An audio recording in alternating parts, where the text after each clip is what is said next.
He remembered the moment the threshold closed behind him, sealing him from the rest of the chapter as if a thick wall of stone had dropped between him and everything familiar. The chamber had no name spoken aloud, and its location within the fortress was never marked on any schematics. It existed only for those permitted to enter it, only for those the chapter deemed ready to bear the weight of truths buried deeper than any vault. He had walked into that chamber knowing he would never be the same once he left it. The knowledge waiting inside had the gravity of a world collapsing inward, and he felt its pull the instant the door fell shut. There had been robed figures forming a circle, their faces obscured, their movements deliberate and wordless. Their silence created a pressure that wrapped around his chest and burrowed into his bones. Nothing in his long service as an Astartes had prepared him for this kind of stillness. Battlefields roared, warships hummed with power, even chapels filled with hymns had sound. But this place held a void that swallowed every faint breath. He approached the center, where a single object rested upon a stone pedestal. It was not a relic of triumph or glory, but a symbol of burden. A symbol of the First Legion. A symbol of what they had lost. He felt the presence of those around him closing in, not in threat but in expectation. His entire life within the chapter had been a path carved toward this moment, and every step of that journey weighed upon him as he stood before the object. He knew what accepting it meant, even before he touched it. Once he carried it, he would carry everything hidden behind it. The shame, the duty, the sins, whispered only in these inner sanctums. His armored gauntlet rose, touched the surface, and the chill of metal felt like a blade being pressed against his palm. That was the moment the unspoken oath latched itself onto him like an iron clasp. The figures around him stepped back, granting him space that felt nothing like freedom. He felt as if the circle remained around him even when they withdrew, an invisible ring that never loosened from that day onward. The truths they revealed were not delivered like declarations, but unfolded through fragments, records, visions, and the careful guiding of those who had walked this path before him. Piece by piece, they stripped away the version of the chapter he believed he knew, revealing something older, darker, and far more complicated. The elegance of the First Legion, its discipline, its honor, these were masks crafted to contain the wound that had never healed. He learned that the Legion's past was not merely tarnished but fractured. Caliban, the homeworld whose name still echoed in rituals and tales, was not only a birthplace but a site of devastation caused by their own kin. The divide between loyalty and betrayal was not as clearly drawn as the histories claimed. He discovered that some of those once called brothers now existed scattered across the galaxy, remnants of a schism that had nearly annihilated the Legion from within. Those remnants had become prey, not for justice, but for secrecy. The fallen were not hunted solely to avenge the past, they were hunted to erase it. When he emerged from the chamber, the weight of the knowledge felt like another set of armor layered atop his own. It pressed against him constantly, shaping his posture, slowing his breath, narrowing his thoughts. He walked the corridors of the fortress like a different being, one carved from stone rather than flesh. Other space marines passed him without noticing the change, but those who belonged to the hidden hierarchy recognized it instantly. They inclined their heads slightly, acknowledging the burden now resting on him, as though greeting a fellow mourner at a funeral that had no end. His days after the induction were marked by routines that had existed long before he joined the inner circle. He trained with unwavering focus, pushing himself to maintain an outer shell of discipline that others could rely upon. The fortress demanded constant vigilance, and he met those demands with automatic efficiency. Yet beneath that surface, the revelations gnawed at him. The memories of Caliban, taught as fixed, righteous history, had shifted into a murky landscape where loyalty twisted into unexpected shapes. Every ritual now carried new meaning. Every symbol etched onto armor or stone hinted at deeper significance. He noticed how often he found himself staring at the winged sword engraved on his gauntlet. Once, it represented martial honor and the legacy of the first. Now it resembled a blade held over countless unspoken truths, a reminder that silence could be a greater weapon than any plasma cannon. He traced the lines with a thumb out of habit, though the gesture no longer comforted him. It merely reinforced that he was bound to serve as both warrior and warden. His place aboard the fortress monastery shifted subtly. He was summoned more frequently to secluded halls, where members of the inner circle gathered to analyze fragments of intelligence. They examined intercepted vox patterns, astropathic distortions, and scraps of heretical scripture, anything that might reveal the presence of one of the fallen. The chambers smelled of aged parchment and unwashed stone, relics of an era that refused to fade. He stood among them, absorbing the tension that never dissipated, a tension formed not by fear of the enemy, but by fear of exposure. The chapter's greatest threat was not destruction, but revelation. During one such gathering, the leaders presented details of a message traced to a remote cluster of worlds infested with minor cults.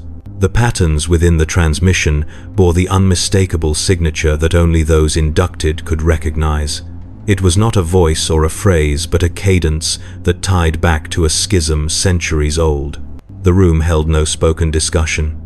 Analysis occurred through gestures, through the shifting of relics across a table carved from Calibanite stone, through the solemn consideration of warriors who had carried this burden far longer than he. When they concluded that the signal originated from a likely fallen, he felt the familiar tightening across his chest. Missions of this nature were not triumphs. They were obligations, grim tasks that pulled the chapter further into the cage they had built for themselves. Each hunt soothed one wound while deepening another. He knew that once they set out, no other objective would matter. The chapter's public orders would declare a standard cleansing operation or a routine reinforcement mission. Only those within the circle would understand the true purpose. That secrecy wrapped itself around him, and he carried it with him as preparations for deployment began. He spent hours maintaining his armor, ensuring every seal functioned with precision. The ritual of preparation served as a buffer between the man he had been and the man he had become. He inspected the edges of his blade with methodical care, though he knew that the coming mission might require more than mere mastery of weapons. The hunt for the fallen always demanded more. His mind wandered through the fragments he had studied, the betrayal, the devastation of Caliban, the ambiguous actions of figures once revered as heroes. Those stories gnawed deeper than any wound. He felt their echoes settle behind his sternum like shards of broken stone. As deployment approached, he noticed more subtle changes among those around him. Brothers who once trained at his side with open camaraderie now seemed distant, though they had no knowledge of his new role. He recognized that nothing about them had shifted. It was he who had changed. The truth partitioned him from others, shaping his interactions with invisible barriers. When he stood among squads preparing for standard operations, he felt like a shadow walking in daylight, surrounded by those unaware of the weight he bore. The silence within him grew heavier as the strike cruiser moved into position. Its corridors pulsed with the restrained anticipation of war, yet he found no exhilaration in it. The mission's official briefing outlined an enemy force of cultists and heretical militias destabilizing a frontier world. The language was formal, polished, and incomplete. He listened alongside warriors who heard nothing amiss, who prepared for a battle straightforward and honorable. He envied them in fleeting moments, though he no longer allowed himself to dwell on what he envied. While others checked ammunition levels and coordinated assault formations, he reviewed the hidden dossier stored within restricted conduits. The patterns confirmed that this was no mere cult uprising. The broadcast carried nuances recognizable only to those trained to seek them. The fallen's presence lingered in the spaces between signals, a ghostly thread woven through corruption and fanaticism. If the transmission proved genuine, they would confront not only an enemy but a living shard of their chapter's fractured past. He found himself reflecting on the hunters who had walked this path before him. Many had disappeared, swallowed by the warp, or killed in duels that no official record acknowledged. Their deeds existed only in the memories of the inner circle. He wondered if his name would one day join that hidden ledger, and whether anyone would recall the shape of his face or the sound of his steps. Service within the circle made individuals into instruments more than brothers. Pieces moved on a board shaped by ancient choices. The hours before deployment were quiet. He sat in a dim alcove outside the armory, his armor half donned, its weight pressing against his legs. He felt the heaviness not only in the ceramite plates, but in the oath carved into his mind. The teachings of the interrogator chaplains echoed faintly in his thoughts, reminders that duty superseded everything, even the truth of what that duty concealed. The oath did not ask for understanding, only obedience. He had sworn to it without hesitation, but the depth of its consequences revealed themselves gradually, like ink spreading through parchment. He tightened the last seal of his armor, feeling the hiss of pressure equalizing. The helmet remained under his arm, its dark green surface reflecting faint light. He stared at the visor, imagining how his reflection must look from within, hollowed, sharpened, shaped by secrets. When he finally fit the helmet onto his head, the world narrowed to the disciplined hum of systems readouts and the muted beat of his heart. The preparation ended, the burden remained. When the launch order came, he stood among the ranks, moving toward the embarkation deck. Around him, warriors marched with certainty. Their purpose was clear, grounded in a mission brief they fully understood. His purpose existed beneath that clarity, buried like a second heartbeat, pounding beneath the first.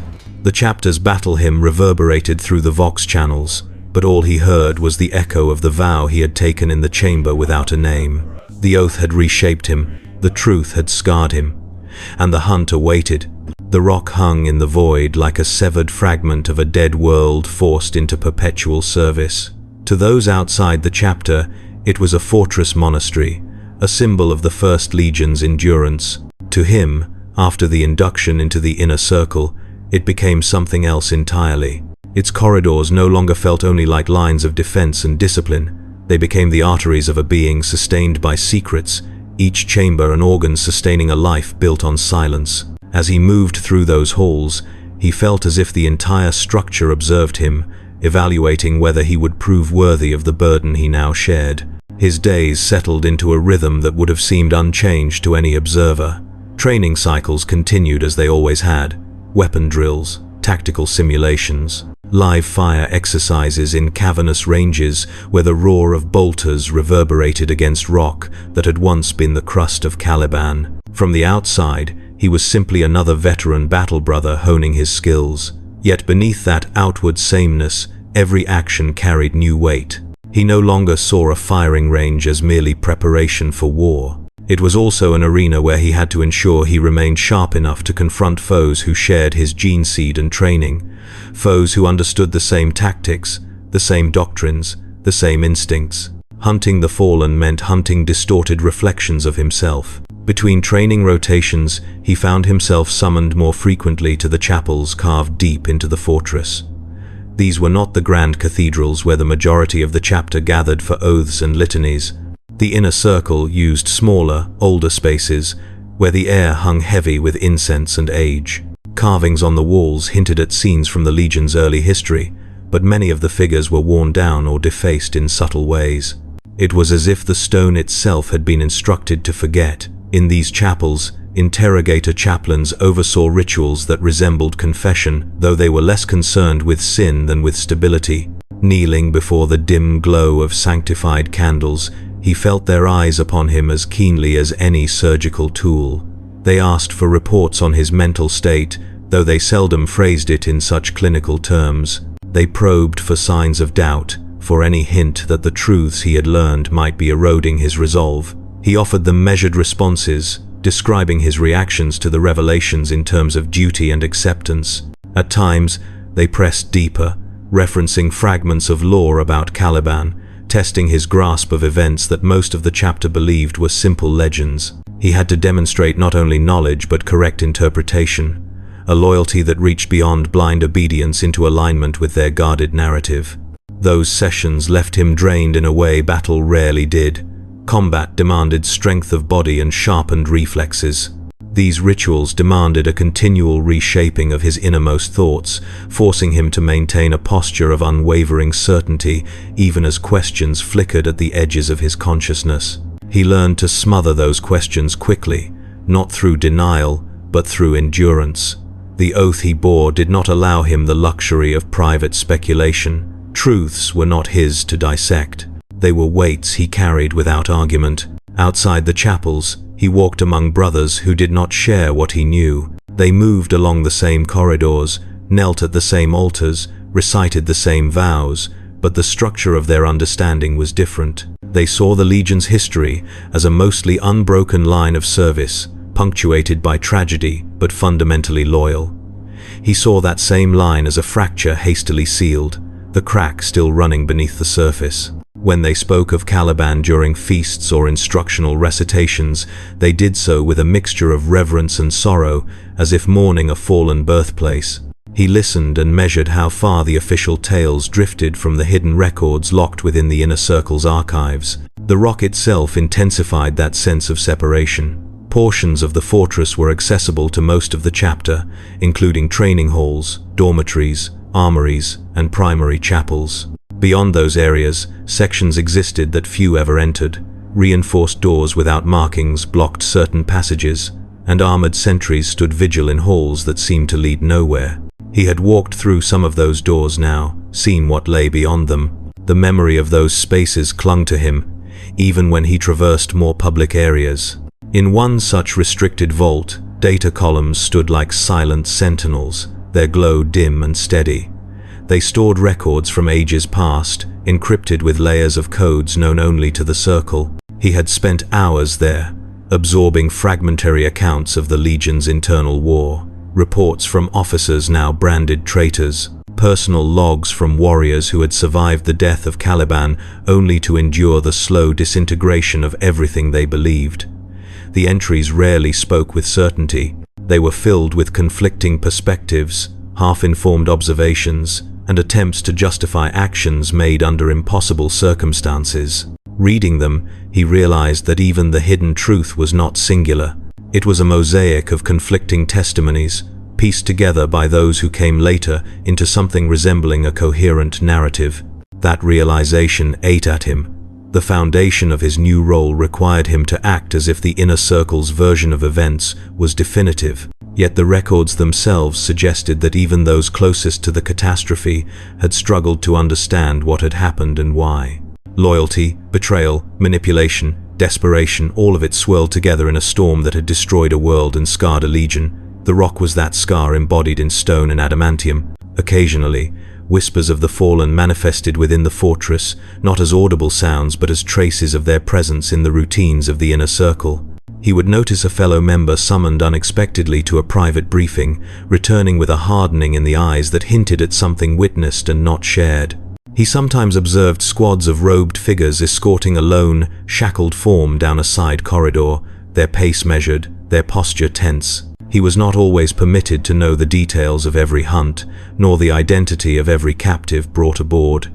Compartmentalization formed another layer of secrecy within the Circle itself. Once, he passed near one of the hidden interrogation chambers while on his way to a debriefing. The thick doors concealed almost everything, yet some impressions slipped through. A faint vibration of restrained fury, the distant, irregular thud of impact against restraining mechanisms, the muffled cadence of voices reciting litanies not meant for comfort, but for breaking down resistance.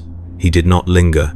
His path led onward, but an awareness settled deeper into him. The fallen were not abstract targets on data slates.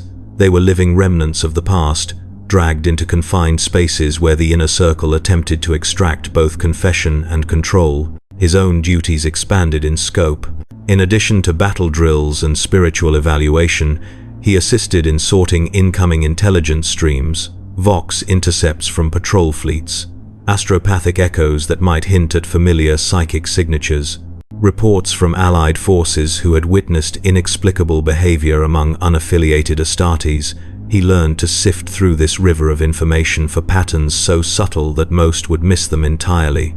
A particular turn of phrase, an unusual choice of rendezvous location, a reluctance to share details about a commanding officer from an unrecognized chapter. All of it might point toward a hidden connection to those they hunted. This analytical work suited part of his mind that valued structure and order. Identifying threads in a chaotic tapestry gave him the sensation of imposing a kind of justice on the galaxy, however narrow its focus. At the same time, the nature of the search reminded him that every lead they pursued was another step in preserving a lie. They were not hunting enemies of the Imperium solely to protect humanity. They were also hunting the truth to prevent it from reaching those they were sworn to defend. Despite the constant pressure, there were moments of stillness when he could not avoid confronting the cost of his role. During off-duty hours, he sometimes found himself in one of the Rock's upper observation decks. There, armored glass revealed the void beyond, a spray of distant stars and the dim glow of nebulae. Other warriors came there to contemplate the Emperor's domain or to center themselves before deployment. For him, the sight of the galaxy evoked a different set of thoughts. Scattered among those stars were worlds where the fallen might be hiding, keeping their own versions of history alive through whispered conversations and half-remembered rites. He imagined them living among human populations in disguise, leading cults, commanding renegade warbands, or simply existing as solitary figures haunted by memories of Caliban. Each one represented both a threat and an opportunity. Their capture might strengthen the Inner Circle's understanding, or simply add another broken voice to the cacophony echoing in the chapter's hidden archives. In those quiet moments, he considered what it meant to define loyalty not only as service to the Emperor, but as obedience to the Inner Circle's agenda. The two were aligned, he had been assured, yet the fit between them felt imperfect. The Imperium demanded visible victories, fortified worlds, destroyed heresies. The Inner Circle demanded that certain truths never see light. When those priorities aligned, the path was clear. When they diverged, he knew which one he was expected to prioritize. He did not frame these reflections as rebellion. That was not how his mind worked. Instead, he treated them as variables in an equation that always resolved to the same conclusion. The chapter must endure. Its honor must remain unbroken in the eyes of the Imperium, even if that honor within continued to carry fractures. The oath he had taken bound him to that resolution, and he accepted it, not because it left no other choice, but because he could not envision a path where abandoning it would lead to anything but ruin. His interactions with those outside the circle adjusted accordingly. With squadmates, he maintained the expected level of camaraderie and mentorship. He corrected marksmanship errors, reviewed tactical maneuvers, and participated in maintenance rituals. Yet he kept a careful distance, never allowing conversations to drift toward topics that might brush against the hidden past. When younger initiates expressed admiration for the Legion's history, he directed them back toward official texts and catechisms, steering them away from speculation. They saw him as a model of reserved discipline, a veteran who embodied the stoic virtues of the Dark Angels. None of them could see the inner contortions required to maintain that facade. He did not resent them for their ignorance. If anything, he recognized it as the condition the Inner Circle fought to preserve. They were meant to wage the Emperor's wars without bearing the full weight of the Legion's legacy. That weight belonged to those within the Circle, those who had walked through the nameless chamber and accepted that the cost of knowledge was isolation. Weeks blurred into months, and still the patterns of life aboard the Rock held steady. Deployments came and went. Some were simple purification campaigns against Xenos enclaves or feral uprisings. Others carried deeper implications, though not every mission with such implications led to confirmation of a fallen's presence. False leads were as common as genuine traces. Each investigation that ended in disappointment did nothing to reduce the pressure. If anything, it increased it, like a drawn bowstring held at constant tension. Through it all, the Rock remained a constant presence, both fortress and confessional. Its halls echoed with the measured tread of ceramite boots, with the drone of distant engines, with the low murmur of liturgical recitations. Beneath those sounds lay the unspoken awareness that the entire structure existed as a monument to a mistake the galaxy was never meant to see. Every stone carried history. Every corridor bore invisible inscriptions of regret and determination layered over one another. His own place within that monument solidified. He became a familiar figure among the Inner Circle, not yet one of its most senior architects, but no longer a newly initiated novice. Others consulted him on certain patterns within the intelligence flow, valuing his ability to detect connections that might otherwise have gone unnoticed.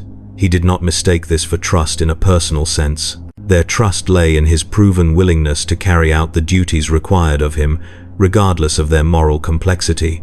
It was during one unremarkable review session in a data vault that a particular set of signals drew his attention more strongly than others. The transmission itself was fragmentary, degraded by distance and interference, but there was something in its structure that resonated with the training he had received, a cadence buried within the code, an echo of a pattern he had seen once before in the hidden archives, attached to a record of a fallen sighting decades earlier. He isolated the signal and examined it in greater detail, tracing its probable point of origin. The coordinates aligned with a remote sector on the edge of Imperial influence, a place where the Imperium's grip was loose and the movements of isolated warbands could go unnoticed for years. He compiled his findings, layering speculation atop analysis, constructing a case that would withstand scrutiny from those above him in the circle. When he presented it, the senior members listened without visible reaction, their faces as controlled as ever. Yet he sensed their attention sharpen, felt the subtle shift in the air that indicated more than routine interest. Life aboard the rock returned to its accustomed rhythm in the hours that followed, but he knew something had changed. The fortress had turned its gaze toward a new target. The routine of training, ritual, and vigilance continued, yet underneath it all, preparations had begun to coalesce. The hunt was stirring, and the quiet weight he had carried since stepping into the nameless chamber grew heavier, as if anticipating the next trial it would demand of him. The days that followed the discovery of the coded transmission unfolded with a quiet tension that pressed against him from multiple directions. The rock maintained its usual rhythm, yet there was an undercurrent he felt more keenly than before. Members of the inner circle walked with a shade more purpose, as though the entire fortress monastery had shifted subtly into a state of expectancy.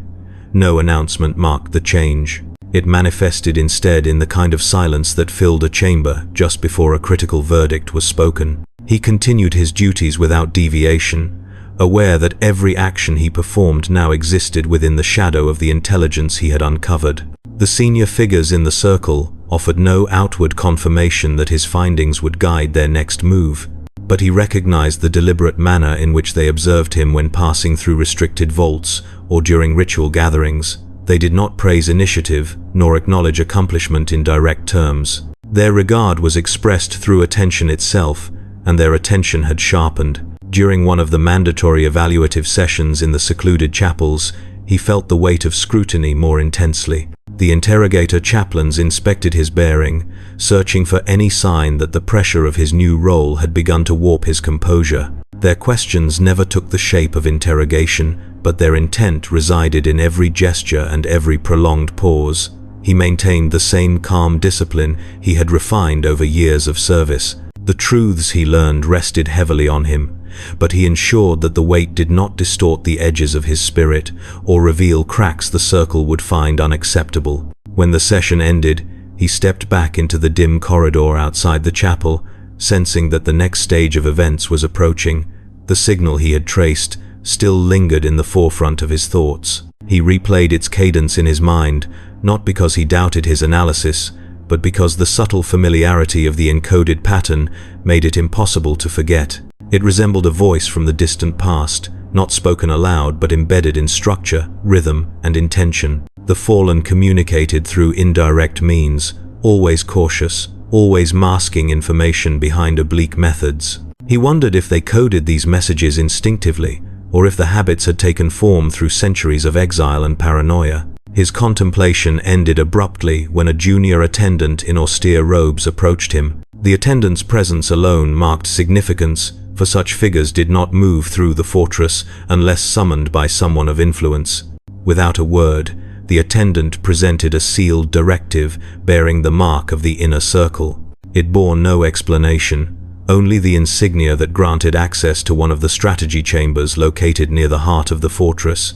Receipt of such an order carried no ambiguity. He was being drawn deeper into whatever course the circle had chosen. He made his way through corridors that wound downward into the rock's older foundations, where the stone felt denser, darker, and steeped in history.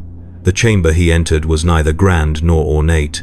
It was deliberately sparse, containing only a hololithic projector, a circular table of black stone, and several figures already gathered. Their robes and armor bore the markings that distinguished the highest tiers within the circle.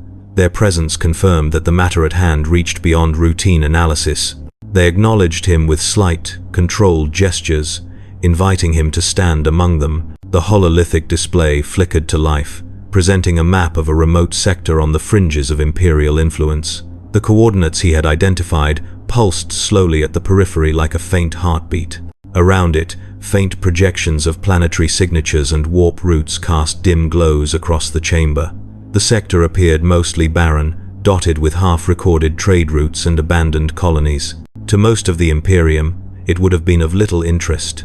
To the inner circle, emptiness could conceal something far more dangerous than any fortress world.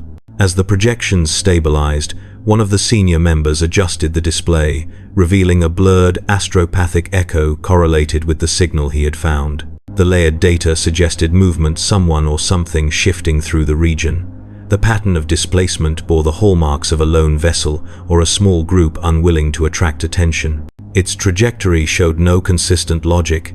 It drifted between seemingly purposeless points, as though attempting to remain unpredictable. Yet even in its chaos, there was an underlying rhythm recognizable only to those who had spent long years studying the Fallen. He watched the projections without altering his expression.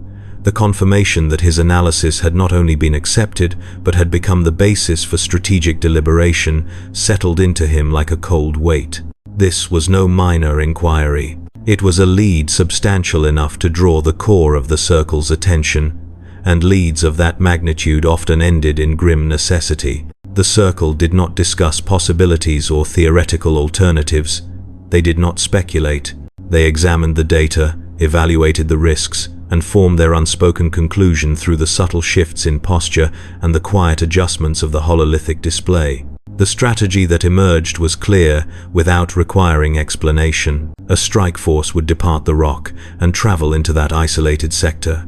Its official mission would be framed as a cleansing operation directed against scattered cult activity or renegade forces. The true objective would remain known only to those present in the chamber. He understood that he would be part of the operation. His role in uncovering the lead made exclusion impossible. The circle used its members not as symbolic custodians but as active instruments of containment.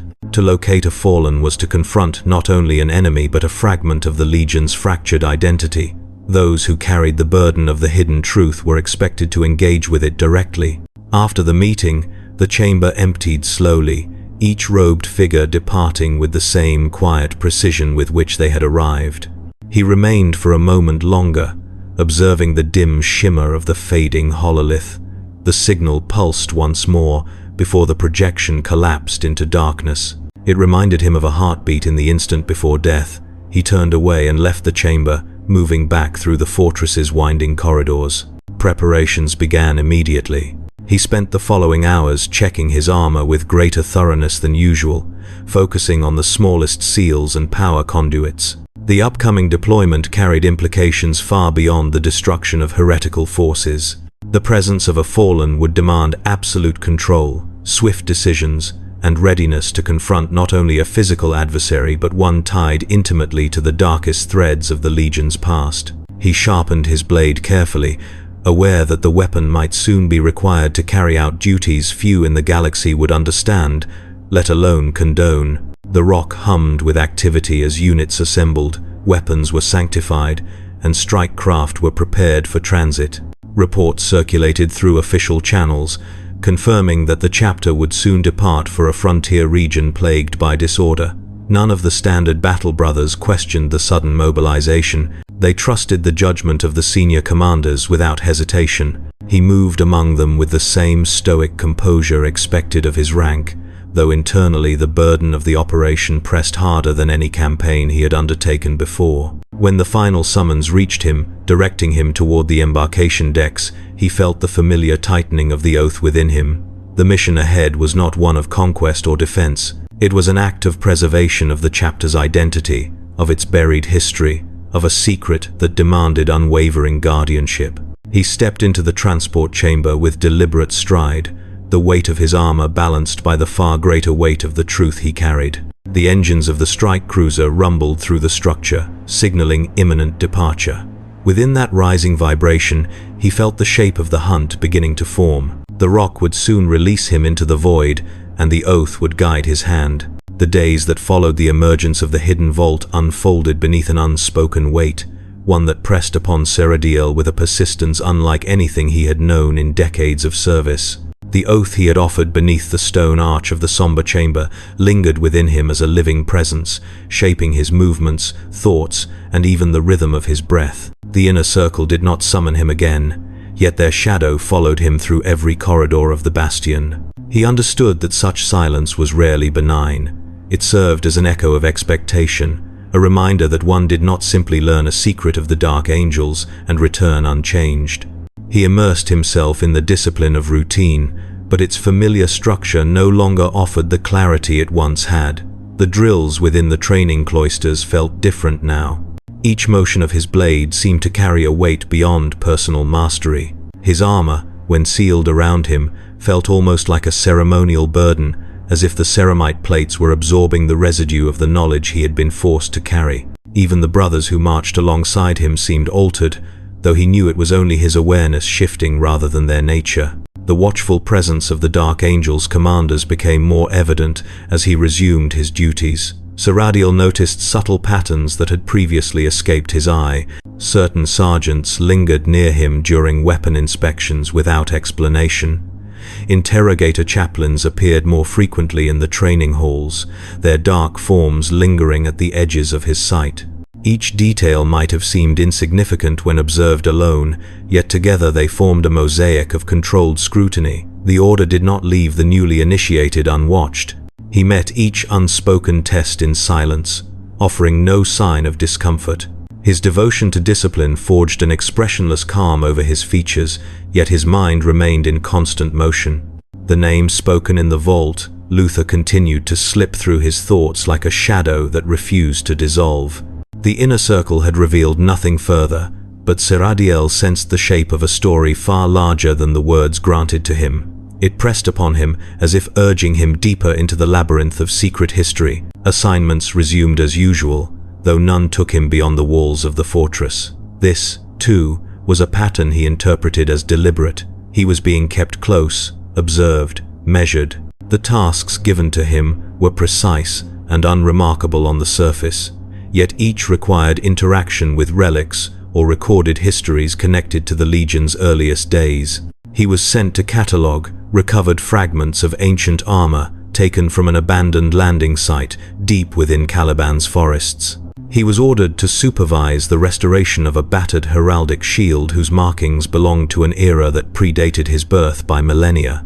He was instructed to assist in organizing entries within the Reclusium archives, each scroll and sigil whispering echoes of a past no one fully spoke aloud. These duties were not random. Someone was pushing him toward an understanding pieced together through implication rather than instruction. It was a test of perception, one as unforgiving as any combat trial. He accepted it, trusting that endurance would serve him better than inquiry. The silent expectations of the Dark Angels often punished curiosity far more harshly than ignorance. Days passed in this controlled rhythm until he was ordered to report to the Bastion's highest rotunda at dusk. The tone of the summon was identical to any other directive, but Shrouded sensed that its timing marked another step deeper into the truth he had been compelled to share. He ascended the iron stairways with a measured gait, aware that each step echoed loud enough in the dim corridor to remind him that the fortress itself listened. The rotunda was built in circular tiers, a structure designed more for ritual than strategy. Its walls were adorned with murals depicting impossible hunts through the wild forests of old Caliban. The figures were armored knights bearing weapons older than any power-made relic. Their features were expressionless, yet the posture of their forms conveyed tension, fear, and triumph in equal measure. Shrouded approached the center platform and waited, his armor absorbing the quiet around him. The chamber's wide doors parted with a slow movement, revealing the imposing silhouette of a robed figure whose steps carried a gravity equal to the vault ceremony. It was another chaplain of the inner circle, though not the one who had delivered the revelation. This one bore scars across his visible features, evidences of countless battles fought with more than physical weapons. His presence radiated an austere finality that suggested this meeting was neither trivial nor transitional. The chaplain moved with the deliberate confidence of someone who had long ago accepted the burden of absolute knowledge. He carried with him a carved reliquary containing markings that Shrouded recognized from the vault. The simple wooden structure was wrapped in chains, each lock engraved with symbols used only within the deepest archives of the Order's record. Without a word, the chaplain placed the reliquary upon the platform between them. The relic's purpose was not explained. Its meaning was not named, yet Shrouded felt its significance immediately. It emanated an aura of history so heavy that it threatened to swallow the present. The chaplain did not offer guidance. Instead, he stepped back, watching Shrouded with a gaze that measured every flicker of movement. The silence was intentional. It forced Shrouded to act not by command, but by comprehension. He approached the reliquary, allowing his senses to adjust to the faint vibration of its presence. It contained no weapon, no data slate, no parchment. Instead, it held an object far more incriminating. A fragment of armor painted in a shade of deep green that matched the oldest heraldry of the First Legion. Its surface bore a crack that seemed too precise to be the result of battle. It looked as if it had been broken intentionally. Shrouded understood the message. The artifact was proof of division, a symbol of a brotherhood once whole, then split by something fierce enough to leave scars carved into the foundations of the Legion itself. This relic represented a fracture. His initiation had not been a mere acceptance of secrecy. It was a binding to the consequences of a wound still bleeding beneath centuries of silence. The chaplain retrieved the reliquary once more, securing its locks with ritual precision before turning to leave. The message remained unspoken, yet its meaning was absolute. The inner circle was not testing his loyalty alone. They were preparing him for something larger, something approaching. Shrouded remained in the rotunda long after the chaplain's departure, letting the significance of the relic settle within him. He felt the shadow of the Dark Angel's true past grow heavier, enclosing him like a second armor. The oath he had sworn within the vault no longer felt symbolic. It felt like a chain drawn tighter around him, one link at a time. Whatever awaited him would not merely test his loyalty, it would define it. The nights that followed Shrouded's encounter with the sealed relic settled across the fortress like a shroud thick enough to disrupt even the regimented patterns of an Astarte's mind. The memory of the fractured armor fragment remained with him, not as a mere visual impression but as a presence that seemed to linger in the recesses of his thoughts. Its silence carried more power than any spoken revelation. The crack along the ancient ceramite surface echoed a fissure running through the Legion itself, one he now sensed everywhere he turned. The fortress moved as it always had, governed by strict cycles of duty, vigilance, and ritual, yet Shrouded perceived a subtle distortion beneath its surface. Each corridor felt narrower, as if the bastion's walls were leaning inward to listen. The weight of secrecy thickened the air, and he carried it with a restraint that no training had prepared him to maintain. The burden of knowledge did not break him. It altered him, shifting the center of his focus toward shadows cast by long-dead decisions. His duties were expanded without explanation. He found himself assigned to review the personal effects of fallen brothers, cataloging items ranging from damaged seals to shards of scorched armor. This work was meticulous, requiring an attention to detail that left no space for interpretation or speculation. Yet even through discipline, he could not avoid noticing pieces too old and too obscure to belong to the recently fallen. Fragments of heraldry using forgotten variants, scratches etched in runic patterns not found in current doctrines, markings that bore faint resemblance to what he had seen in the reliquary. None of these items were ever addressed openly. They were placed on record, locked away, and then transferred into vaults beyond the reach of standard command. Shrouded understood their significance even without confirmation. They were remnants of a buried past, gathered deliberately by those who refused to allow history to settle. His isolation increased. It was not enforced through orders or confinement, but through a gradual narrowing of interactions. Brothers who once spoke to him with silent familiarity now offered only curt nods or distant glances. Astartes, who had trained beside him for years, observed him with a measured restraint, as though uncertain of where he stood within the unseen hierarchy of oaths. This was not rejection, it was recognition. They sensed the shift, even without knowing its cause. He sought balance through discipline, committing himself to physical exercises that anchored his thoughts. The training cloisters became a constant refuge, though even there the atmosphere had changed. Interrogator chaplains passed through with greater frequency, their presence casting long shadows across the polished floors. Shrouded understood their silent assessments, recognizing the pattern of observation shared among those entrusted with deeper knowledge. He moved through drills with precision sharpened by internal tension. His movements were defined by control rather than aggression. Each strike of his blade felt as though it cut through more than the air. It sliced through the haze cast by the secrets he was forced to carry. The smell of oil, steel, and ceramite steadied him, though the discipline of motion did little to lessen the sense that he was being drawn toward an inevitable convergence.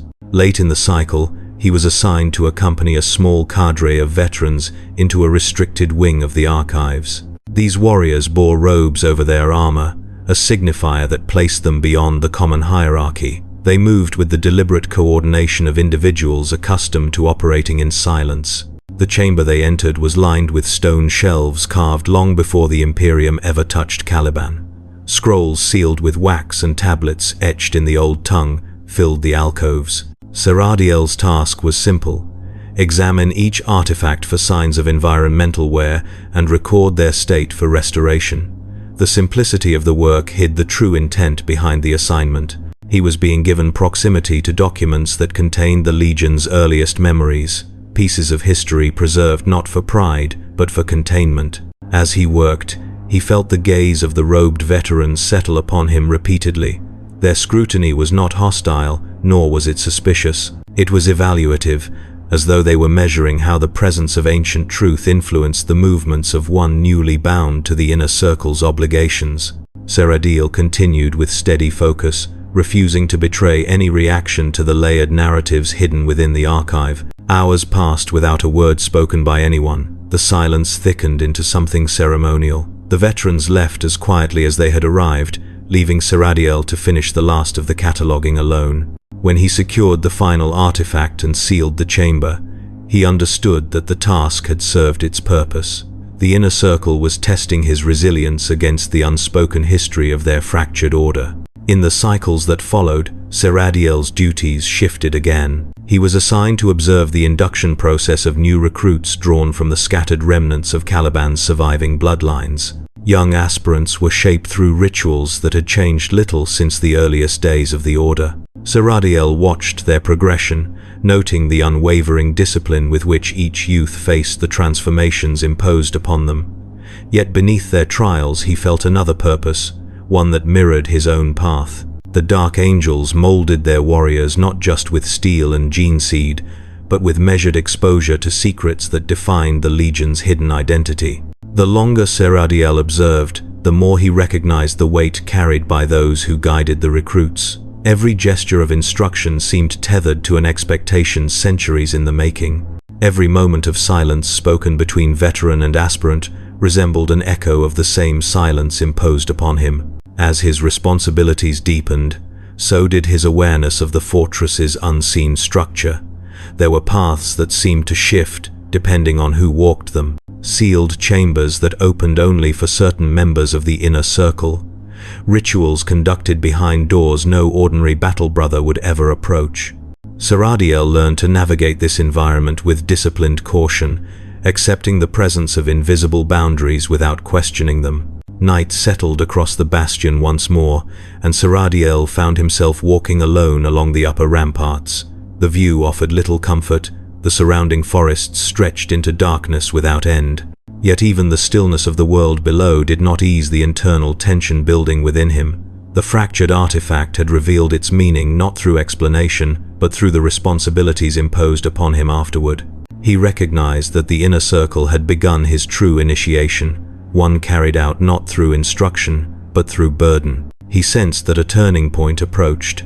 The tasks given to him were leading towards something that demanded both clarity and obedience.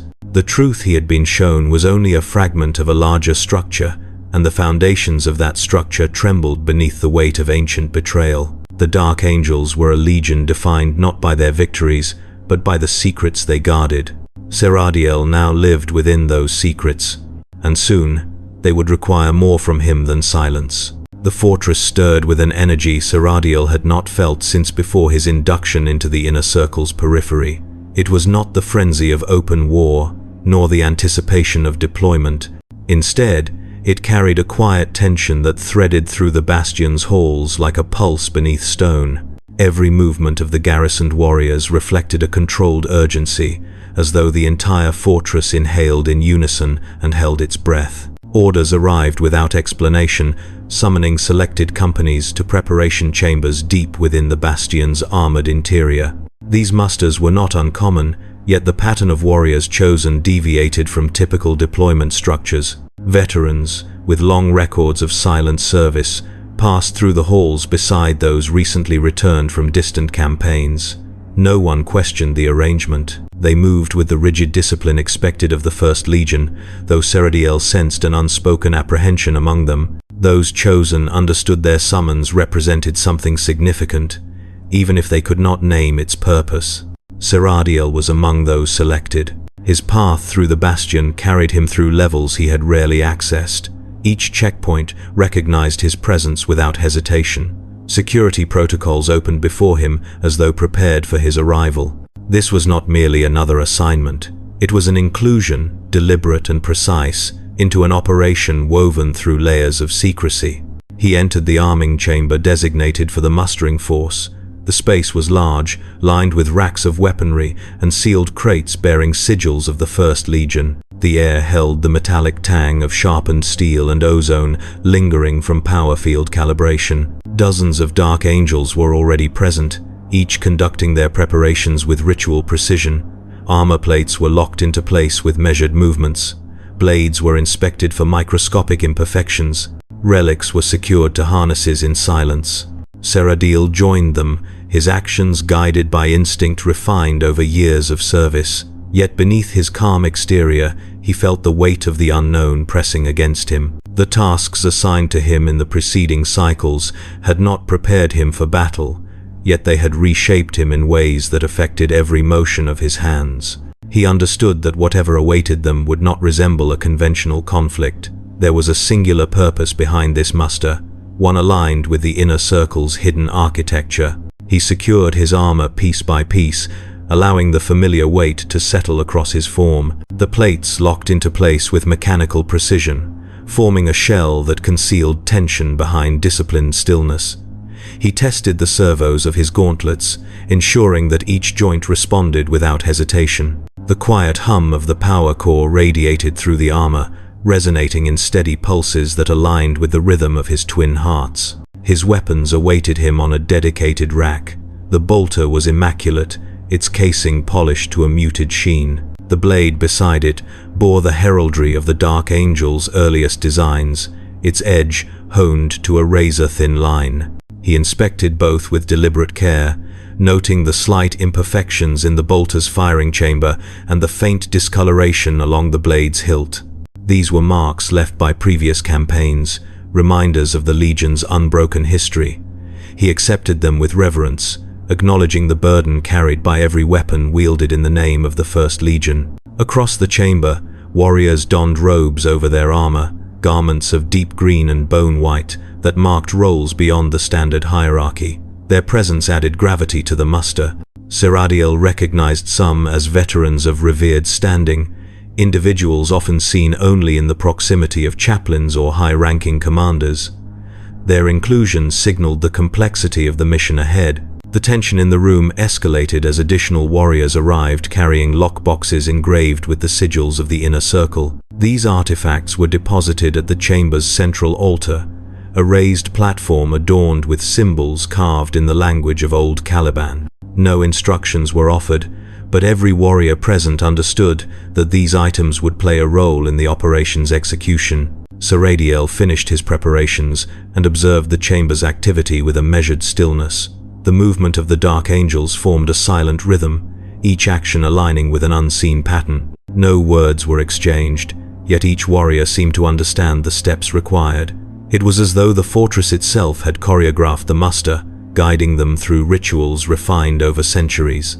As the final preparations concluded, the atmosphere thickened with a solemn anticipation. A resonant hum reverberated through the chamber, as the massive doors sealed behind them. The lighting dimmed until only the pale glow of lumen strip halos illuminated the assembled warriors. In this muted glow, the assembly took on an almost monolithic presence, a congregation shaped by shared purpose rather than explanation. A distant vibration rolled through the bastion, subtle yet unmistakable, the sound of transport engines powering to life. Shrouded recognized the cadence as that of Thunderhawk gunships and Storm Raven transports being prepared for departure. This confirmed the nature of the mission. They would not remain within the fortress. Yet the lack of briefing reinforced the operation's unique status. The Dark Angels did not gather their forces in this manner without cause significant enough to transcend ordinary protocols. The chamber's secondary doors disengaged with a low mechanical groan, revealing a corridor illuminated by stark white luminance. The assembled force moved in unified formation, their footsteps echoing through the stone passageways in a heavy cadence. The corridor branched deeper into the bastion, guiding them toward the launch bays housed beneath layers of adamantium plating. Shrouded maintained his position within the formation, feeling the gravity of the moment intensify with each step. The oath he had sworn within the hidden vault resurfaced in his thoughts, binding him more tightly to the task unfolding around him. No one had spoken its implications, yet its presence guided him as surely as any formal directive. The launch bay awaited them, an immense chamber lined with rows of armored transports, each vessel bearing the markings of the First Legion. Thunderhawks crouched upon reinforced platforms, their engines emitting a deep, low-frequency rumble that resonated through the chamber's foundations. Servitors moved in, practiced efficiency, securing munitions and calibrating flight systems without need for instruction. The air shimmered with the heat of active plasma coils. The warriors dispersed with flawless organization, boarding transports designated by heraldic markings known only to those within the Legion's higher echelons. Shrouded ascended the ramp of his assigned Thunderhawk, feeling the deck's vibration through the soles of his armored boots. He took his place among the assembled warriors, securing himself within the restraint system as the ramp closed behind them. The engines surged, enveloping the interior in a resonant hum that vibrated through armor and bone alike. The vessel detached from the launch platform, rising into the cavernous airspace before accelerating outward through the fortified departure channel. Shrouded's thoughts calmed into disciplined focus as the Thunderhawk carried them into the unknown. The mission had begun, and whatever awaited them would draw him deeper into the shadow that defined the Dark Angel's true identity. The Thunderhawk cut through the upper atmosphere with a steady vibration that seeped into the bones of every warrior within. Shrouded remained motionless in the restraint harness, his helm angled slightly downward as the muted red cabin lights washed across the polished ceramite of his armor. The space was silent save for the rhythmic hum of engines and the faint shifting of armored forms adjusting to turbulence. Even without words, an unspoken unity filled the compartment. Each brother understood that the mission demanded not eagerness, but restraint. No briefing had been given beyond logistical assignments, no strategic objective had been stated. The absence of information indicated the operation's nature more clearly than any tactical outline could have. Missions that required silence held stakes intertwined with the Legion's most guarded truths. Shrouded understood this instinctively, sensing the same gravity in the air that had surrounded him since the vault and the relic. The muster, the presence of robed veterans, the sealed artifacts carried to the arming chamber, all of them pointed toward a single conclusion. The purpose of this deployment was tied to the hidden fracture at the heart of the First Legion. The Thunderhawk descended toward a world shrouded beneath thick cloud layers. The view through the small vision slit revealed only shifting gray masses pierced occasionally by streaks of distant lightning. This place offered no greeting, no signs of habitation or structured defenses. It looked deserted, yet Shrouded knew the Dark Angels did not commit forces of this magnitude to barren worlds without cause. The vessel broke through the clouds and revealed a desolate landscape below. Rocky plains stretched in muted colors, carved by ancient tectonics and worn down by storms whose fury had sculpted the terrain into jagged ridges. No life stirred across the surface. No structures rose to break the monotony of stone. Yet at the horizon, an anomaly appeared, a circular depression, too precise to be natural, cutting deep into the planet's crust, like a scar inflicted with intention rather than time. The Thunderhawk angled toward this formation, descending at a deliberate pace. Shrouded sensed a shift within the compartment as warriors braced in anticipation. The descent ended with a controlled impact as the landing talons locked into the uneven ground. Dust rose in pale clouds outside the viewports as the engines powered down. The ramp lowered, releasing a gust of cold air into the cabin. The warriors disembarked with disciplined efficiency, forming ranks as the remaining transports touched down nearby. The landing zone filled with the muted thunder of engines and the heavy weight of ceramite boots striking the rocky ground. Shrouded stepped into the open air, feeling the shift in temperature settle across his armor. The landscape around him spread in an unbroken expanse of desolation, but all attention gravitated toward the depression ahead. Its edges formed a perfect ring, and from its depths rose faint traces of metallic structures buried beneath ancient strata. Whatever lay within was not of natural origin. Command gestures rippled through the ranks, guiding the assembled force toward the depression's rim. As they advanced, the winds intensified, carrying with them a faint undertone of resonance, an almost imperceptible vibration that hummed through the air like the echo of a distant engine long since silenced. The descent into the crater began without pause. The ground underfoot shifted from rough stone to earth patterned with fragments of metallic debris. Shrouded recognized fractured alloys, inconsistent with modern imperial design. Each piece bore markings worn nearly smooth by time, yet their geometric precision hinted at origins far older than the Imperium itself. The deeper they went, the clearer the structural formation became. The crater was not merely an impact site, it was the remnants of an installation buried beneath collapsed rock. Portions of walls emerged from the ground like the ribs of a colossal beast, evidence of architecture swallowed by catastrophe. The formation radiated a sense of abandonment that carried weight beyond age, a silence that felt deliberate, as though the world itself guarded a memory too dangerous to voice. Shrouded moved with the formation until they reached the central hollow.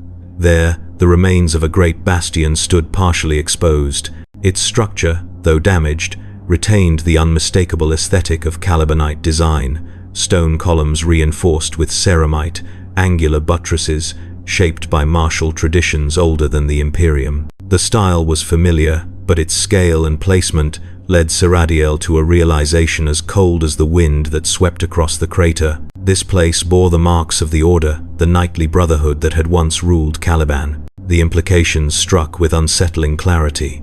This was a fragment of Caliban carried far from its original home, a shard of history forcibly severed and scattered across the void. And there was only one event in the Legion's chronicles capable of such violence: the final sundering of Caliban. The revelation settled heavily upon him, aligning perfectly with the silence surrounding the mission. The Dark Angels had returned not to an abandoned installation, but to a piece of their shattered past, one torn from the planet during the cataclysm that followed the confrontation between the Lion and Luther. Shrouded understood that the operation's objective was neither conquest nor retrieval of relics for glory. It was containment. Whatever remnants of Caliban survived beyond the Eye of Terror were fragments of a truth the Legion could not allow to surface. The assembled warriors formed a perimeter around the exposed ruin as specialized teams advanced toward an entrance partially buried beneath layers of rock and metal. These warriors carried devices designed for excavation and analysis, not for battle. Their robes marked them as keepers of hidden knowledge, individuals tasked with safeguarding the Legion's deepest wounds.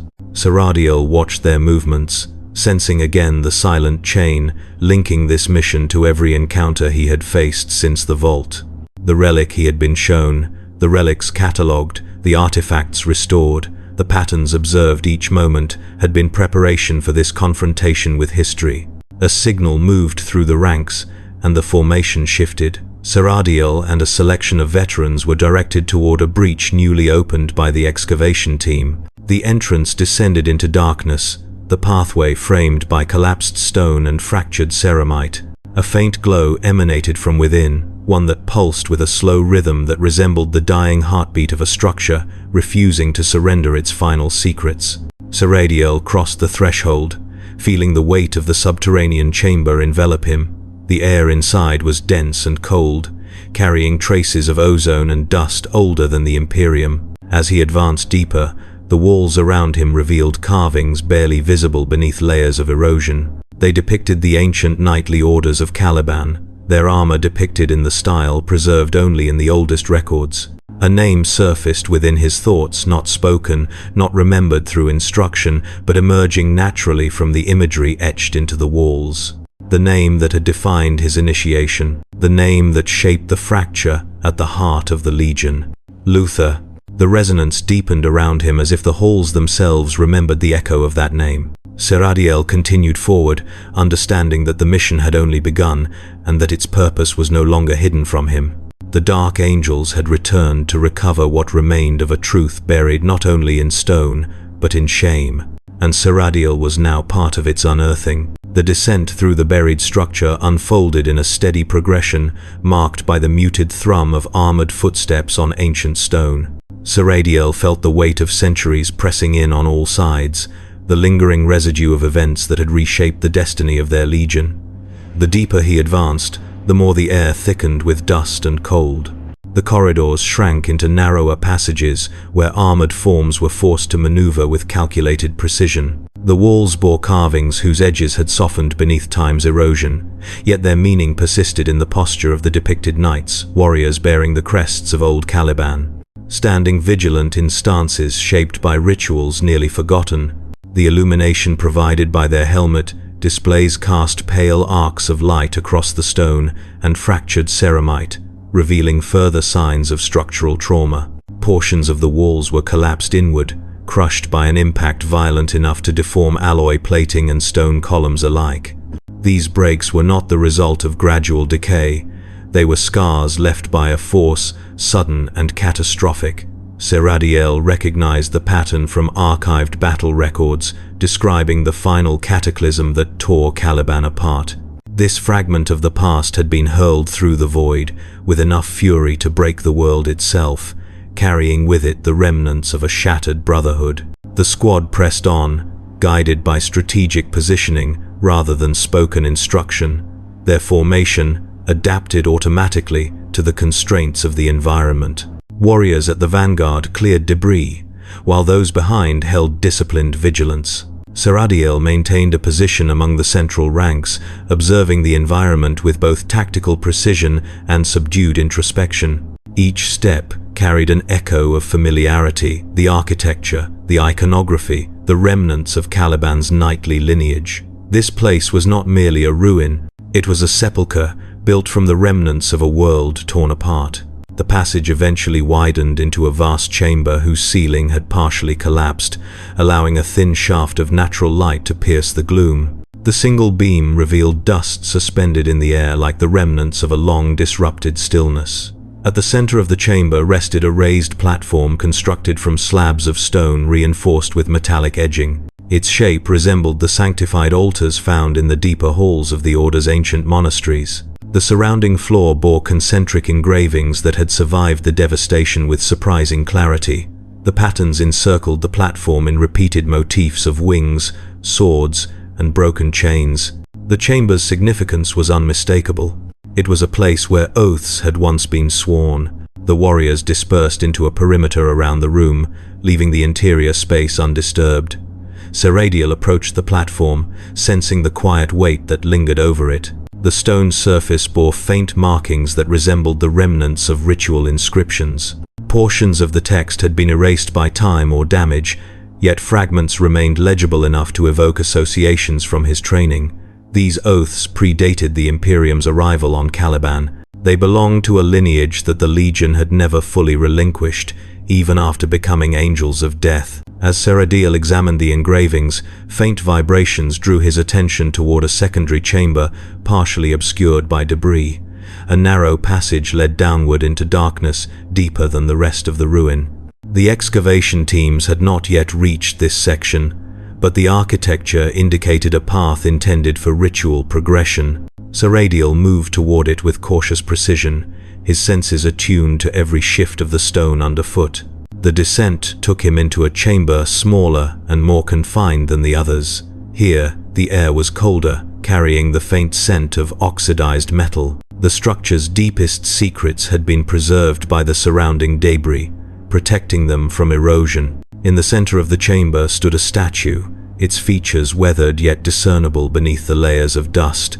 The figure depicted a warrior clad in the ceremonial garb of Caliban's knightly orders. His posture conveyed both strength and weariness, with one hand resting upon the pommel of an ornate blade. The face, though damaged, bore sculpted lines that suggested nobility and restraint. Yet what unsettled Shrouded was not the craftsmanship of the statue, but the absence of any identifying inscription. Calibanite artisans had always marked their works with names, crests, or lineage symbols. The deliberate omission transformed the statue into an enigma, an echo of someone whose existence had been intentionally shrouded. Shrouded recognized the implication at once. This chamber had been crafted to honor a figure whose identity had been erased. The silence surrounding the statue carried a gravity unlike anything else in the ruin. It resonated with the same unspoken tension that had permeated every step of Shrouded's path since receiving his oath. The absence of a name was not mere omission. It was an admission, a void carved into stone to acknowledge a truth without daring to speak it. Shrouded stepped closer, observing a fracture running across the figure's chest, as if symbolically representing a betrayal or a wound inflicted upon the individual's legacy. The broken surface revealed the metallic core embedded within the stone, a reinforcement technique used only for statues of significant cultural importance. The statue's silence, its fracture, and its hidden placement beneath layers of collapsed stone formed a narrative more eloquent than any inscription. This place had not been built to honor history, it had been constructed to bury it. As Shrouded absorbed the details, a faint tremor carried through the chamber, accompanied by the distant sound of excavation teams breaching deeper sections of the ruin above. Dust drifted from the ceiling, and the chamber lights flickered slightly. The structure's stability was compromised, yet the artifact within this chamber seemed anchored by an unseen resilience. He stepped back from the statue, understanding that he had reached a threshold. This was more than a physical location within the ruin. It was a symbolic boundary within the Legion's collective memory.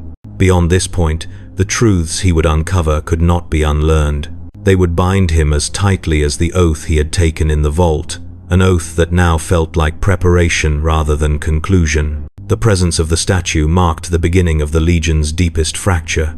It represented a silence cultivated through centuries of suppressed narrative, and Shrouded understood that the inner circle had brought him here not to observe, but to inherit. Whatever lay hidden beyond this chamber's threshold would demand more from him than unwavering discipline.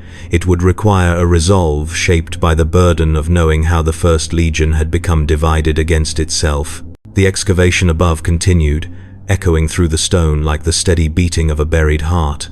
The past was waking, and Shrouded stood ready to face its emergence. The tremors running through the subterranean complex grew more frequent as the excavation efforts expanded. Dust filtered from unseen fractures above, drifting through the dim shafts of light cast by helmet displays. Shrouded emerged from the isolated chamber with the statue, rejoining the main formation as they advanced along a widening corridor cut deep into the buried structure. The air carried an almost metallic heaviness, as though saturated by memories too dense to escape the ruin. The veterans moved in a silent formation that adapted fluidly to the architecture's shifting boundaries. Stone fragments and collapsed beams forced the warriors to navigate through tight clusters before opening into wide halls whose ceilings soared upward into shadow. Each new space revealed signs of devastation, preserved as though the final moments of destruction had been frozen in time. Depressions in the stone suggested impact from explosive force. Deep gouges in the walls resembled the marks of blades wielded by warriors driven to desperation. Shrouded studied these signs with disciplined detachment. The evidence did not resemble a simple collapse, nor did it reflect the aftermath of a natural disaster. The damage carried a distinct pattern, one shaped by conflict between combatants who knew each other intimately. The architecture's fractures told the silent story of a battle fought in close quarters, where brothers once bound by shared rituals had turned their weapons against one another. The deeper the squad moved into the structure, the more apparent it became that this place had not been abandoned willingly. It had been left behind amid the frenzy of destruction triggered by the cataclysm that tore Caliban apart. The ruins' preservation was not a relic of history, but a scar left by the Legion's greatest wound. A narrow passage led into a vast hall that bore the remnants of a command chamber. The central dais was partially destroyed, its raised platform fractured into uneven sections. Banks of consoles carved from stone and reinforced with ceramite lined the perimeter, though their mechanisms sat in frozen decay. Faint engravings decorated the console's surfaces, though most had been dulled by the passage of centuries. Only fragments remained: stylized wings, the outline of a sword, and circular sigils arranged in patterns older than the Imperium. Teams of specialists fanned out to inspect the environment. Their movements were deliberate, each step measured to avoid further destabilizing the compromised structure. They scanned surfaces with Auspex devices, marking sections of the chamber for potential extraction. Behind them, robed veterans took positions along the perimeter, their presence adding a ceremonial gravity to the operation. They stood in disciplined silence, as though bearing witness to a ritual unfolding. Shrouded felt the shift within the chamber the moment the first relic was uncovered. Beneath a collapsed section of stone, the specialists revealed a panel engraved with symbols he recognized from the inner circle's deepest archives. The sigils formed a sequence associated with the Order's highest councils, those who had governed the knightly houses before the arrival of the Emperor. It was a mark invoked only for matters of absolute significance. The veterans converged around the panel, their posture rigid as they assessed the relic. The atmosphere thickened beneath an unspoken understanding. Whatever lay beneath this ruin was not simply a fragment of Caliban. It was a piece of its leadership, a remnant of authority that had once guided the hearts of knights sworn to ancient oaths. The implications deepened the gravity of their mission. More artifacts emerged as the excavation widened: a shattered sword hilt, fragments of script etched into cracked tablets, remnants of banners whose fabric had long since decayed, leaving only the faint outline of patterns preserved within the weave of embroidered sigils. These relics formed a mosaic of Caliban's past, yet each fragment carried an undertone of conflict. The damage upon them suggested a force that had been both violent and personal. Shrouded observed the excavation teams closely. Their meticulous handling of each artifact reflected a reverence that bordered on solemnity. He recognized the significance in the silence permeating the chamber. The Dark Angels did not gather these relics for preservation alone. They gathered them to control the narrative of the Legion's past, to prevent its truth from ever reaching those who would wield it against them. The excavation reached a deeper level when a collapsed stairwell was partially cleared, revealing a descent into a lower chamber untouched by the initial collapse. The air that drifted upward carried a chill distinct from the rest of the ruin, heavier and more stagnant. It was the scent of sealed isolation, preserved by centuries of undisturbed confinement. Shrouded joined the vanguard assigned to investigate the newly exposed area. Their descent was slow, each step tested carefully for structural integrity. The stairwell spiraled downward into darkness, its walls lined with stone slabs bearing inscriptions worn almost illegible by time. What little remained suggested oaths older than any imperial record, referencing codes of loyalty that predated the First Legion's formation. At the base of the stairwell, they entered a space that resembled a consecrated vault. The chamber's architecture retained a precision absent elsewhere in the ruin, indicating that it had been constructed with deliberate intent rather than adapted from older structures. A large object stood upon a raised plinth at the chamber's center, covered by a shroud of deteriorated fabric. Dust lay thick upon its surface, settling in patterns undisturbed since the moment the chamber had been sealed. The vanguard formed a perimeter as robed veterans approached. The air grew colder, pressing against the armor's thermal regulators. Even without words, the significance of the shrouded object reverberated through the chamber. The fabric was lifted away with slow, measured movements. Beneath it rested a suit of armor. It was arranged upright, its plates mounted upon a support frame forged from Calibanite steel. The armor bore markings nearly erased by time, but what remained revealed symbols associated with the highest command of the knightly orders. The chestplate was engraved with a broken sword, a symbol known only in the deepest reaches of the Legion's archives. The left pauldron carried the faded emblem of a winged circle. The right bore a fracture, a split that had been polished smooth by time but still visible as a diagonal line running across its surface. The suit had belonged to a figure whose identity required no inscription. Shrouded felt the shift inside himself with a clarity sharper than any blade. This was not the armor of a forgotten knight. It was the armor of someone whose memory the Legion buried beneath layers of silence. The broken sword, the fractured pauldron, the erased sigils, all of it aligned with the stories whispered only among the most trusted members of the inner circle. This was the armor of Luther's personal guard, and its presence here marked this place as one of the final sanctuaries before the fall, one preserved not by reverence, but by the violent fragmentation that had hurled it across the stars.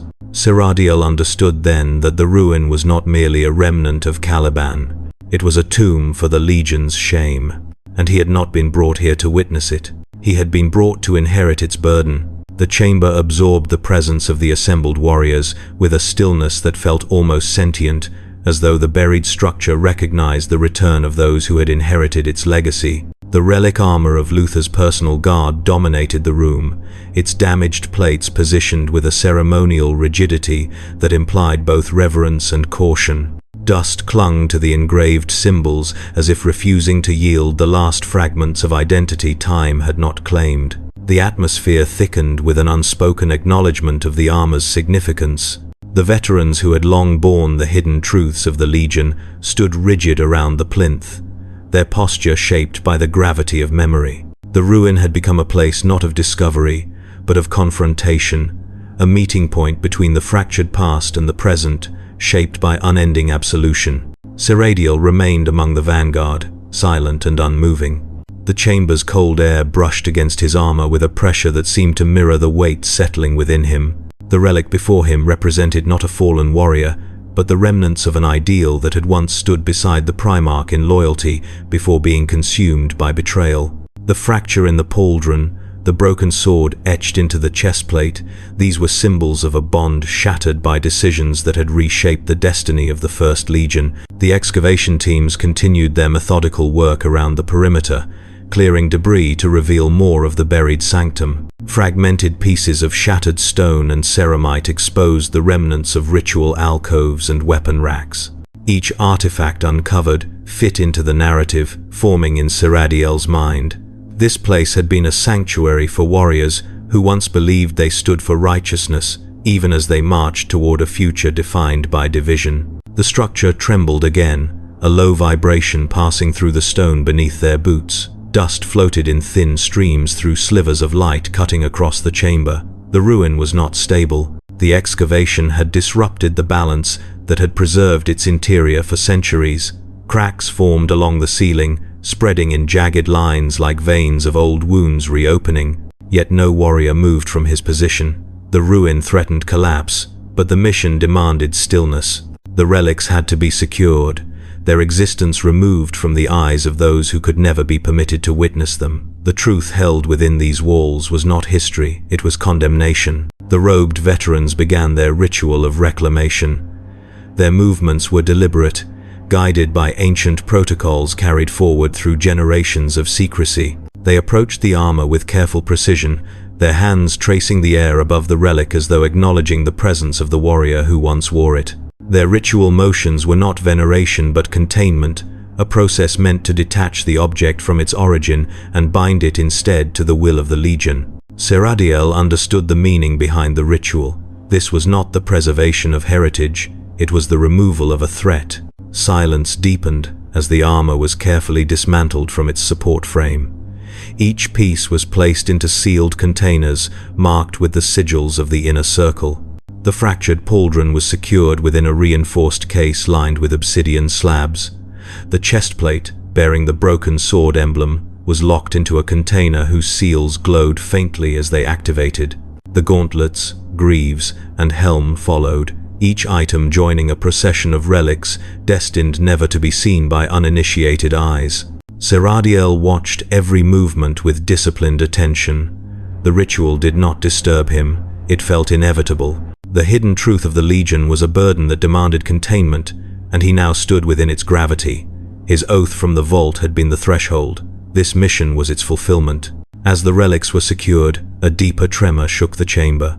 The ceiling groaned under the shifting weight above. Particles of dust cascaded in thicker streams. The ruins' structural integrity continued to degrade. The time available to them was shortening. The order to withdraw rippled silently through the formation. Warriors shifted into extraction positions, guiding the sealed relics toward the stairwell. The veterans moved with heavy precision, handling each container with an alertness sharpened by centuries of safeguarding forbidden truths. Shrouded joined the rear guard, ensuring the retreat path remained clear as the chamber's slow collapse intensified. As they ascended through the ruin, the sounds of shifting stone echoed through the corridors. The air grew warmer and more turbulent as pressure built behind walls, strained by the excavation's disruptions. Fragmented memories etched into the structure seemed to cry out through the vibrations, as though the ruin protested its burial beneath layers of time. The ascent through the upper levels felt longer than their descent. The structure resisted their movements, groaning with each step. The once silent halls now reverberated with the impending collapse, yet the formation never faltered. Each warrior moved with deliberate efficiency, carrying relics whose weight extended far beyond the material. Emerging from the underground passage into the open air felt like stepping into a world too bright to accept the shadow carried from below. The crater's winds whipped across the landing zone, scattering dust in wide spirals. Transports awaited on the ridged terrain, their engines humming with readiness for immediate departure. The containers were loaded onto designated vessels with precision. Servitors fastened reinforced clamps over each case, sealing them against the environment and any unauthorized access. The robed veterans stood watch, their silent stances forming a perimeter around the relics, as though forming a final barrier between the past and the galaxy above. Shrouded took his position among the extracted force, his armor coated in dust that clung to its joints like remnants of the ruin's touch. As the Thunderhawk ramps closed, sealing them from the world once more, the engines surged, lifting them away from the crater. The buried structure grew smaller below, sinking beneath clouds and shadow until it disappeared entirely, yet its presence lingered like a weight, pressing against the thoughts of every warrior aboard. The return flight carried a tension heavier than the descent. No words filled the cabin. None were needed. Each warrior understood the significance of what they now bore. The relics were not symbols. They were chains linking the Legion to a truth that could never be allowed to reach the Imperium's ears. Shrouded felt the silent reinforcement of the oath binding itself deeper within him. The mission had not granted clarity. It had not provided answers. It had only confirmed the magnitude of the Legion's hidden fracture. He now carried the burden, not as speculation, but as experience. The truth had a physical weight, a weight that would remain with him until the end of his service. As the Thunderhawk moved through the atmosphere and rose toward the ship waiting above, Shrouded understood that he had crossed the final threshold. He no longer stood on the outside of the Legion's hidden history. He was now part of its unending silence.